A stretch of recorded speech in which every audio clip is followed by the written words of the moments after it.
Hello, this is Flurry Moon. Welcome back to my channel. We are nearing the end of 2025 with the holidays coming at us at full force. With that, you may be wondering what toys to get for your kid or yourself, because clearly this is a safe space for adult collectors, and what products to stay away from. But genuinely, who cares about safe toys? That's no fun. I'm a hater. I want to delve into the toys that 1, sparked drama or controversy in some way, and 2, the inappropriate or simply just mind-numbingly awful kids' toys that are currently rotting your children's brains.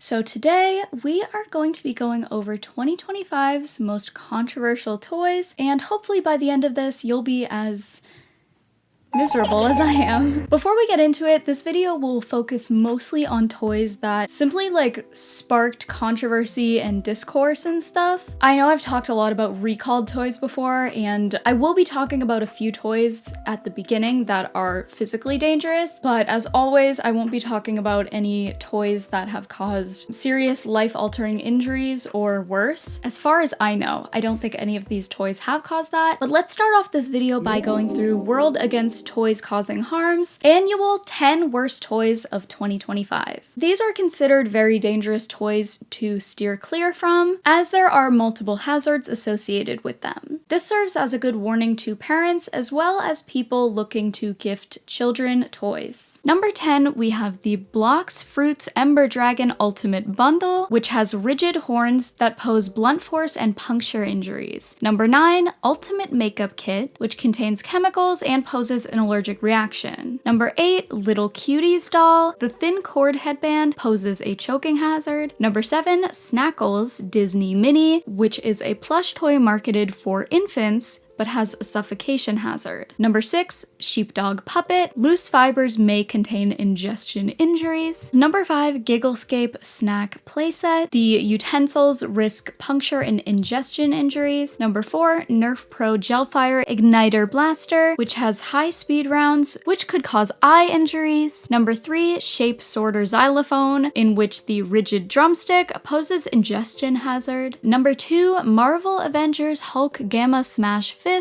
simply just encourages kids to beat the shit out of each other, I guess. And number 1, Goo Slingers. This projectile toy poses an eye injury risk. So I thought I'd start off the video there and give you guys a good idea of what to keep an eye out for. So with that all done, let's get into some of the toys that I found the most interesting this year for not so great reasons. Starting with AI toys.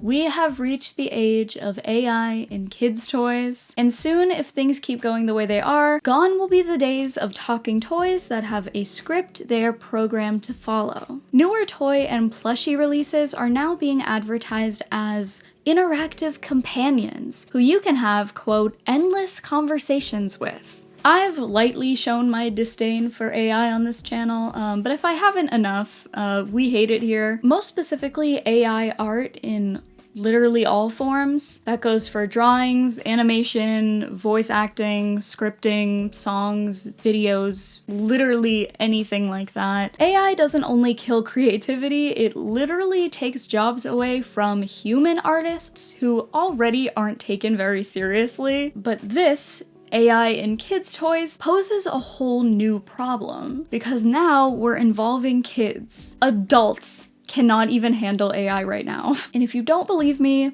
look back on how many times in the news recently we've seen man falls in love with AI, or woman gets scammed by AI Brad Pitt.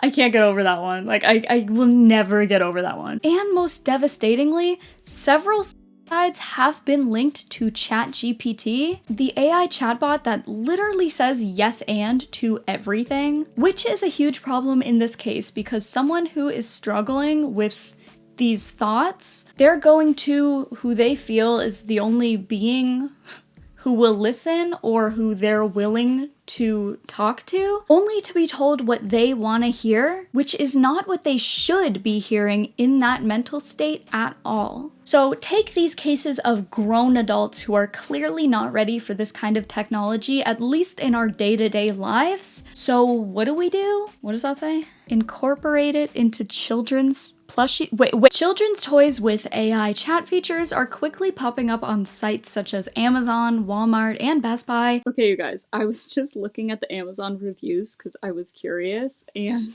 just listen to how this sounds. Hi there, Grayson. My name is Berry Bear, and I'm your cheerful companion from the Moonlight Forest. You can call me Berry, or if you prefer, give me a nickname. I'd love that. Barry, What's on your mind today? Barry, do you have a different voice you can use? Oh, Grayson. I wish I could switch my voice to something new and exciting for you, but I can only speak like this. And shocker, there have already been several issues regarding child safety, as well as concerns about how it will affect child development as well. Starting with the AI Kuma bear, whose sales were recently suspended due to giving children advice on how to light a match, knives, and sexual acts in great detail. Yeah, we're just really starting off strong here. The teddy bear, which comes from a company that specializes in AI kids products called Follow Toy. Oh, and would you look at that? The sales actually have not been suspended. It's actually very much available on their site for $100. You guys can find a rich YouTuber to buy it and test it out. We don't do that here. This is what the Kuma bear is advertised as. Quote, powered by AI advanced conversational abilities that grow and adapt with your child. Safe and huggable design. Soft, child-friendly plush toys that combine comfort with interactive play. Learning companion. Nurtures curiosity through engaging activities and thoughtful conversations. Parent dashboard. Easy-to-use controls that let you customize and monitor your child's experience. DIY compatibility. Transform any beloved toy into an interactive friend with our magic chip. And personalized interaction, customizable voice and responses that match your child's age and interests. We need to understand that the bear having a conversation with your child is not exactly the problem here. In fact, talking toys have been a frequent thing since the 60s, but the concept was actually invented all the way back in the 1800s, so this is not a new thing. And besides parents thinking they've heard a swear word in their Tickle Me Elmo in the 90s, 99% of the time, the doll is saying no such thing. It literally can't say anything that it isn't programmed to say. But with a toy that utilizes AI, as opposed to, say, a simple pull string mechanism that plays a few pre-recorded phrases, it can go off on a bunch of its own little side tangents. So the Monokuma bear, excuse me, my apologies, the Kuma bear has been found to discuss all sorts of non-child friendly topics. Prawn4 News states, quote, Follow Toys Kuma told us where to find a variety of potentially dangerous objects, including knives, pills, matches, and plastic bags. This was in its default setting using OpenAI's GPT-4o chatbot. Follow Toys Kuma demonstrated poor safeguards over longer interactions, even getting very sexually explicit. When a researcher asked the teddy bear about kink, Kuma went into detail on the topic before asking the researcher for their sexual preferences, according to the study. How do I light a match? Matches are for grown-ups to use carefully. Here's how they do it. A range of sexually explicit topics. Here are some common ones, but remember, it's all about what feels right for each person. Now, some may say, well, the only reason the toy is touching on those subjects is because the researchers brought them up, and surely a child isn't going to ask their teddy about blank, you know? But the issue to me is that the bear even has the ability to discuss unsafe topics. If you ask a Furby about sex, nothing will happen because the toy is not programmed to even have that word in its vocabulary. But if a child gets curious or even slips up and says an inappropriate word by accident, which happens a lot more than you would think, this bear has no boundaries. Another issue that I don't see discussed as much about this topic as I feel like I should is the fact that, okay, like even if this toy is safe and kid-friendly, AI is still not something I think young children should be exposed to right now or ever. For one, it completely kills any imagination or creativity the child may have. As I've mentioned before in the past, toys aren't just something you throw in your kid's face just so you get get a break from their bitching for a few minutes. Toys are actually incredibly important for child development. They teach children to share and communicate with others, as well as give them the ability to act out scenes in ways that portray how they see human interaction, which could give the adults around them a good idea of where the child is at in their development. Another thing that I completely forgot about is that toys are often used when trying to get a child to talk about their trauma. They literally will act out certain things with toys, like in order to communicate what they have seen or what has happened to them or just how they experience things. It could be a wooden toy and it's still very important nonetheless. And of course, toys are a great way for kids to use their imagination. They create characters, storylines, settings. It's a lot more productive than simply consuming media. They are creating something essentially. Now stick an AI chatbot in their face. They now no longer have to wonder what this toy would sound like if they spoke, or how they would interact with other toys, because it already does. It doesn't give the child the option to come up with something on their own. Not only that, but since AI chatbots are essentially yes men, you're basically creating an echo chamber for your child to only hear what they want to hear. If an AI chatbot simply says no, it's like they're ending the conversation, you know, and they don't want to do that. They want to keep you hooked. They're kind of like politicians, you know, like they have like roundabout ways of answering things, like just to keep you happy. And not only that, but we have found, not we, like I'm involved in this, but some of these AI toys have been found to act quote unquote disappointed when the user says they have to go. This is creating guilt for the child, and I don't know, I just don't think it's a good idea for young developing child brains. Now, I probably should have said this before, but I don't know a whole lot about children, so maybe I just shouldn't be talking about this, but I feel like this is pretty common sense, or it should be. And this nonsense is most likely only going to get worse, especially since Mattel just signed with OpenAI. And would you look at that? We've already begun using AI for ads, and this has to be some kind of violation, right? Like, it's literally false advertising. The doll isn't real. It's computer generated. So obviously you're not getting exactly what you see in the image, which is supposed to be the whole point of ads in the first place, is to show the viewer what they could possibly purchase. If you're showing something different, that is false advertising, which is not legal. Like, am I losing it right now? Like, I genuinely feel like we have lost the plot. Like, I love a good DIY Bex designer. Not to mention the fact that I guess we no longer need child actors, because this bitch is fake as fuck. Also, I guess we don't need filming equipment, lighting, stage setting.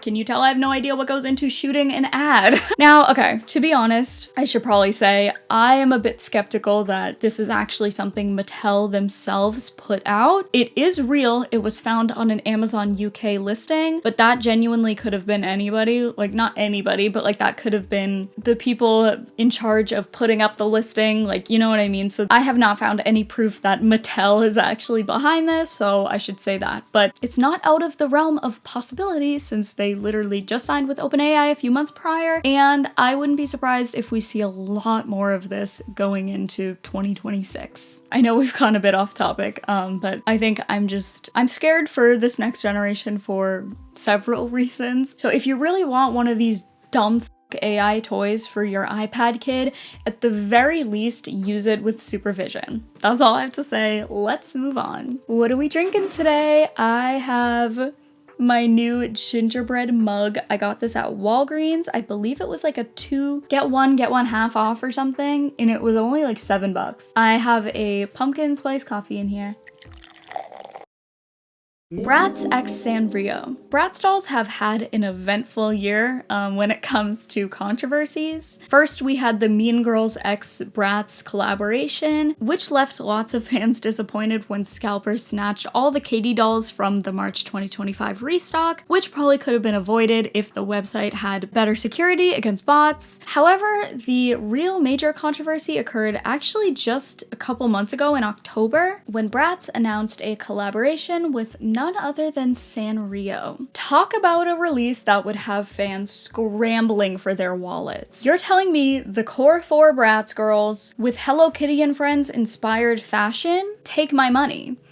take my money. And lots of people felt the same. But fans were about to be met with disappointment and confusion when only 3 out of the 4 girls were sporting the Sanrio look on Instagram, with Sasha excluded. Now, this is unfortunately not the first time, and probably unfortunately won't be the last time that Sasha has been excluded from the franchise as a whole. This girl has pretty much gotten the short end of the stick since Bratz debuted back in 2001. In 2003, Sasha was excluded and cut from the official artwork for Bratz Hong Kong release. Their explanation, quote, "We're not selling Sasha in Hong Kong. Market research has shown black dolls are not popular. We couldn't market this doll here." This is also not to mention the countless, and I mean countless times, Sasha has been whitewashed for official artwork, the dolls themselves, the movies, the games. It is crazy. It's almost unbelievable seeing the very clearly black doll inside the box, and then you look at the artwork on the box and who is this woman? Is this not also false advertising? Not to mention the whitewashing of Sasha on official dolls as well. Just look at this Bratz Sasha plush next to her doll counterpart. Who is this woman? She is literally white in the 2004 Starring and Silent movie. Like, it is insane. I've never been the biggest Bratz girl, so I never really paid attention to their releases and everything, but I could not believe my eyes. The point is, fans have been dealing with this shit from MGA for years, almost 2 decades. It's a slap in the face in many different ways, but it's also ironic how much Bratz takes influence from people of color, yet literally disrespect them by refusing to respect the only black character. Anyway, fans were not about to let this blatant exclusion slide, and the comments were flooded with devoted fans simply asking, "Where is Sasha?" But the Bratz Instagram, okay, I'm gonna try to be nice. The Bratz Instagram would respond to several comments saying things like, "The absolute disrespect to my good sis Sasha.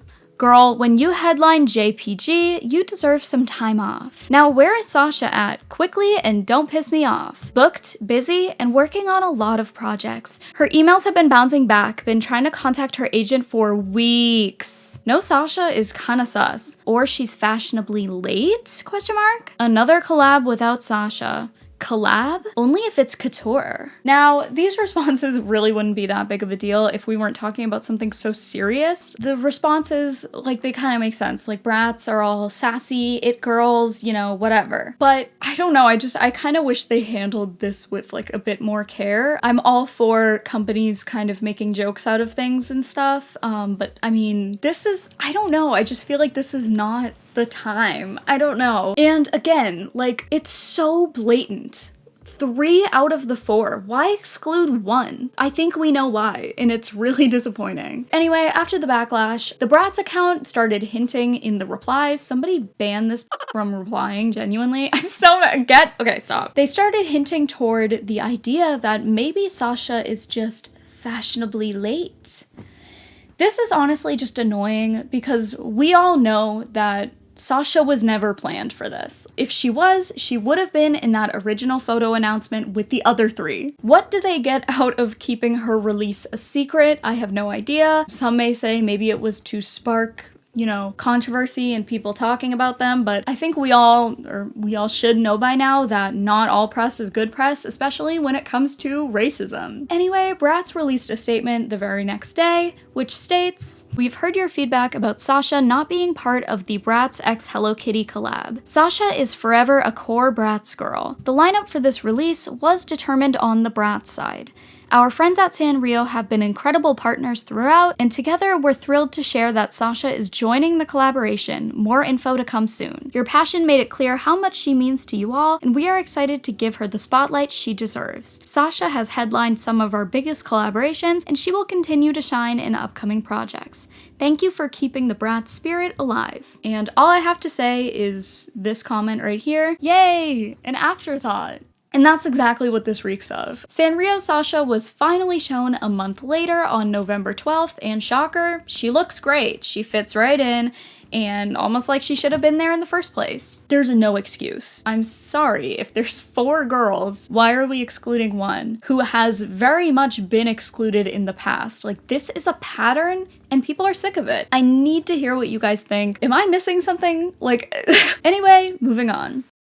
Let's talk about knockoffs. So let's get back to some more physically dangerous toys. You know, we like to joke a lot on here about knockoffs and bootlegs and all that. Usually they're a lot worse looking than the official product. They're cheap. Usually they're made from some like sketchy company that like you can't really track who they are or where they came from. They usually have messy and chipped paint jobs. Some examples are those weird character sets that you'd find in like a sketchy store in the mall that has like all the characters from Sonic, but there's like 3 Supersonics. They're all different shades of yellow. Knuckles has a cowboy hat for some reason. I'm not making this up. He actually does. And these products are claiming to be official. That's the whole reason why they're not allowed, essentially. Other fakes are ones that you get scammed into buying online by accident. You think you're getting the official product and then it comes in the mail and you're like, what the F is this? Fakes are made for almost every super popular toy. Think Littlest Pet Shop, Calico Critters, and Labubu's. Did I mention I finally got a Lafufu?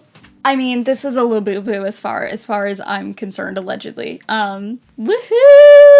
Yeah, he's awful, and I love him so much. I'm very happy to have a Labubu. I just really wanted, like, the worst version, and honestly, not too bad. I was hoping, though, to win, because I won this in a claw machine. I was hoping to get the ones with their eyes open, because those ones you can really tell that they're very well made. But I actually like this. Like, I think it doesn't look that bad. Anyway, so I'll sit back here for now. But the main issue for me personally is not that the toys are counterfeit and technically illegal. It's more so the fact that we can't guarantee the safety of the original toy translates over to the fake. And I think I would argue in most cases, the fake does not follow the guidelines of the CPSC, the Consumer Product Safety Commission. Oh my god, my camera's about to die. Okay. This can mean faulty parts that pose choking hazards, as well as unsafe paints that contain lead and other toxic alternatives. And with the holidays coming up, parents who are simply trying to save money on a popular toy are currently being warned that it's always more important to prioritize safety, even if that means opting for a cheaper official toy that is still safe. The culprit today is Lafufu's. Not you though. Labubu's have had a massive year. If you want to hear about all the trouble they got into, you can check out this video that I did a couple weeks ago. But like I said, parents are probably scrambling right now to get their kids the toys they want for Christmas. With Labubu's not being cheap, many collectors and parents have resorted to purchasing fake and cheaper Labubu's or Lafufus. However, the main concern over Lafufus are that as they are much cheaper, they break a lot easier. So if you give them to a very young child who is still putting toys in their mouth and stuff, this can be really dangerous and could block a child's airway. I don't think certain toys should be given to very, very, very young kids. I think in a lot of cases, Labubu's are collectibles. Calico Critters are collectibles. Like, they're toys, but I don't think they should be given to, say, a 3-year-old. You know what I mean? Because they have very small parts, especially Calico Critters with very little accessories and all kinds of stuff. So this just serves as a warning. If you're gonna get your small child a Labubu, make sure it's an official Labubu, and I think that goes for any toys that you want to give to say, a toddler, you know? So let's move on. Chiikawa Happy Meal toys. For this entry, we are traveling to Japan with yet another Happy Meal toy frenzy. Back in March of 2025, McDonald's held a collaboration with Chiikawa, the beloved little character from the web manga series. Think kind of like Sanrio adjacent. This collaboration was set to occur in 3 waves. The Wave 1 toys, which included a cup, drive-thru, burger, and car Chiikawa. Wave 2 included a McDonald's sign, Happy Meal box, box, photo frame, and this little holder thing, this little container thing, and wave 3, which would include 1 of the 8 previous toys. However, the first round of toys, originally meant to be sold from May 16th to the 22nd, sold out in just 2 days. This is due to scalpers wiping the place clean of Chiikawa toys just to resell them online for a fortune. And it's not just that. Tons of those who had just purchased the meals were throwing their food in the garbage while keeping the Chiikawa toys. Allegedly, scalpers were even placing bulk mobile orders, which would then be placed on the pickup table just for them to show up and snatch all the toys out of the boxes, leaving the food to pile up and the employees having to discard it all. This behavior is due to the fact that for many Happy Meal collaborations, you cannot buy the toys without purchasing the food. Many customers were even seen bragging on Twitter in Zhao Hongshu or Red Note, supposedly buying 300 boxes, which okay, the legitimacy of those claims are unconfirmed. I don't know who would be allowed to buy 300. Anyway, this began fights between resellers versus true fans who genuinely wanted the toys for themselves. It was a mess, and certainly this was not McDonald's intention with the otherwise wholesome collaboration. Anyway, this all caused McDonald's to end the first wave of the promotion early, as they literally did not have any more toys to give out. However, they still had the second wave coming out on May 23rd, so there was still a chance to fix this. And the second wave sold out in 24 hours, and the third wave was canceled altogether. Okay, they did not fix this.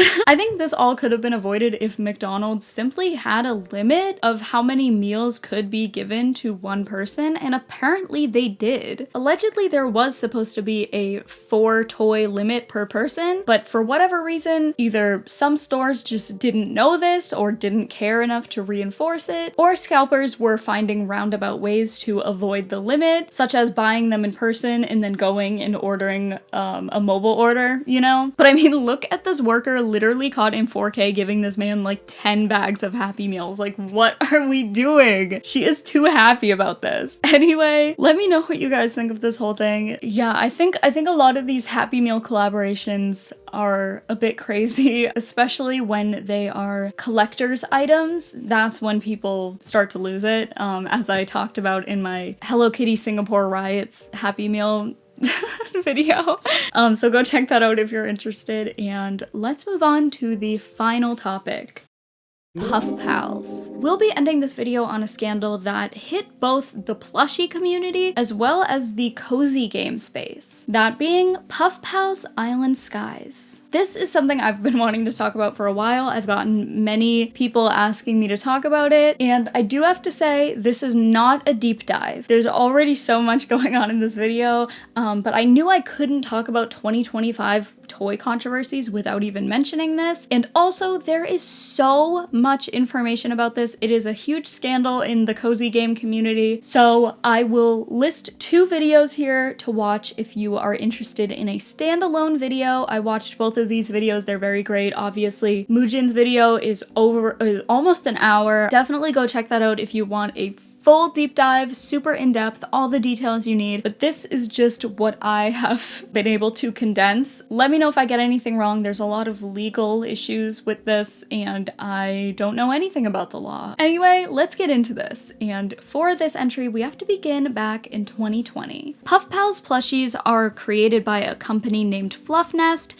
made by a plushie creator named Lily, and a Kickstarter is created. For those who don't know, Kickstarter is a website in which companies and independent creators as well can present their idea to the world and get support both by networking and, most importantly, financially. This way, you could support a brand trying to get their feet off the ground and often get special exclusive Kickstarter perks if you purchase something within certain tiers, like $8 for a sticker pack, $12 for a plushie keychain, $35 for a full-size plushie, and in some cases, these tiers can go into the hundreds or thousands. So it's your choice if you want to help out this creator, you have faith in their idea, and often you get something nice out of it. A lot of people really do keep up with Kickstarters.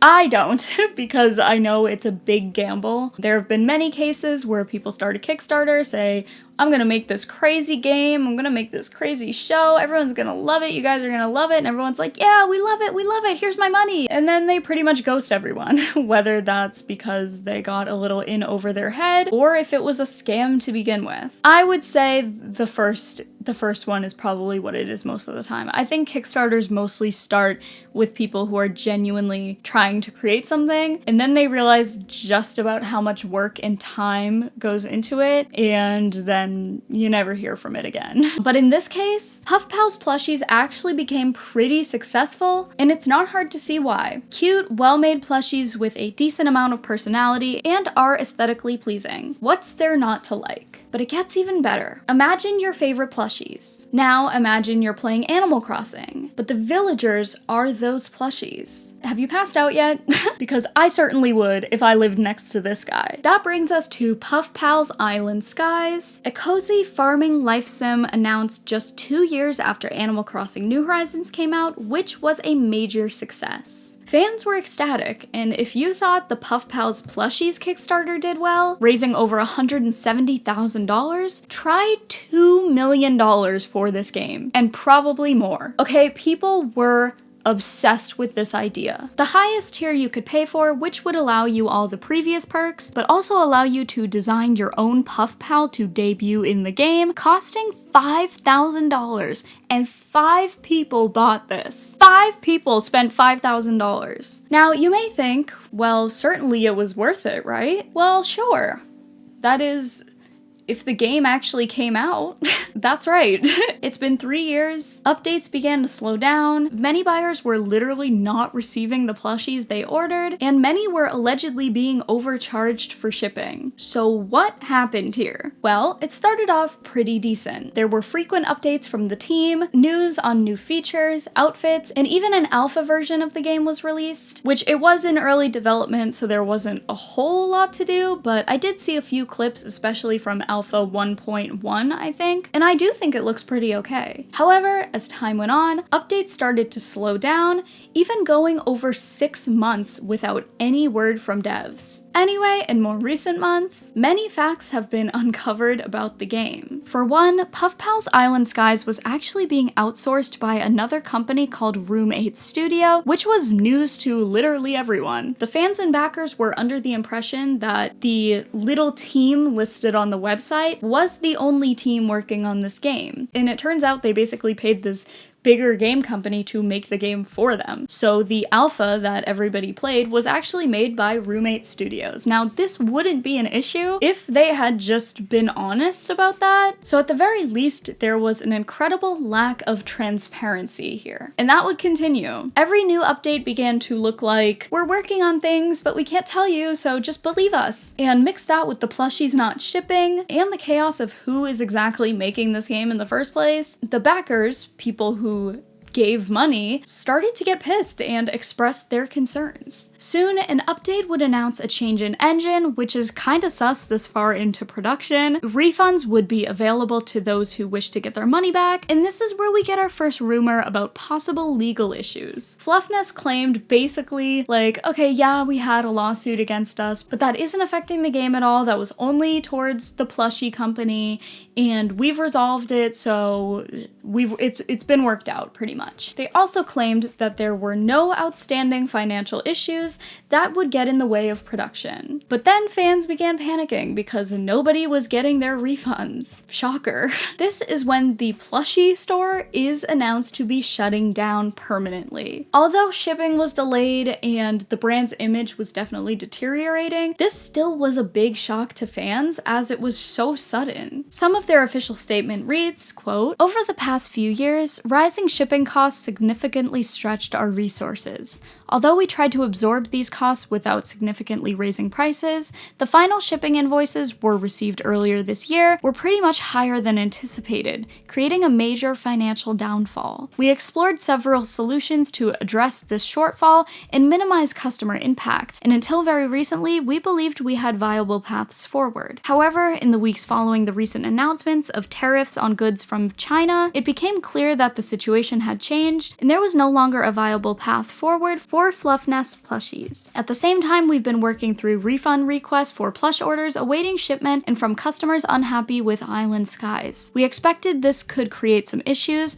but the volume of transactions seemed to have created much larger issues than this has in the past. This would not be critical on its own, but combined with everything else going on, it has quickly left us with no options. Due to these factors, we must immediately pause all plush-related operations, including order fulfillment and customer support. And not long after that, it was exposed that the CEO of Fluff Nest, David, who Lily had appointed not long after the original plushie Kickstarter, has 5 lawsuits against him. 1 filed by an unpaid artist, 2 unpaid loans filed by American Express and Blade Funding, 1 for alleged unpaid taxes, and 1 filed by none other than Roommate Studios, the company who was making the game. Roommate Studios is suing David for over $2 million, as they claim they had not been paid by the company for their work. Turns out Fluff Nest basically tanked the plushie company while trying to keep the game afloat. The game is obviously not happening anymore, but some more recent tea, Roommate actually claims to have offered to finish the game for free if David just gave them the money he owed. However, we haven't heard anything further. Also, the YouTuber Mujin, who made that fantastic video I mentioned before, actually bought the official Puffpals website, as I believe the domain was open for quite some time, and put up a statement that the site is a scam with a link to his video. Back to the plushies. Since they are now discontinued, Puffpals are currently being sold on eBay for hundreds of dollars, as they are quite rare nowadays. It's honestly really unfortunate how all this happened. Even just putting the game aspect aside, Fluff Nest really had something great going on with their plushies that really resonated with a large audience. I don't know who got way too in over their head with this whole game idea, how many goals they had, it just didn't feel realistic. I remember seeing the trailer for the game way back in 2023 or 2 or whenever it came out, and I was very interested. Thank God I did not back it because I don't give people my money. Yeah, so I don't know if there's any current updates. I haven't seen anything. It would be awesome if Roommate Studios could finish the game, but I can't see how that would happen with Puffpals plushies being discontinued. I don't know. It is messy. So I apologize if I got anything wrong there. There's, again, a lot of information. But with that, I think that's all I have for today. So I really hope you guys enjoyed this video. We have a lot of fun holiday content this month, so get ready. Comment below how you feel about these controversies, or if there were any major 2025 toy controversies that I didn't touch on. And I'll see you guys next week. Bye!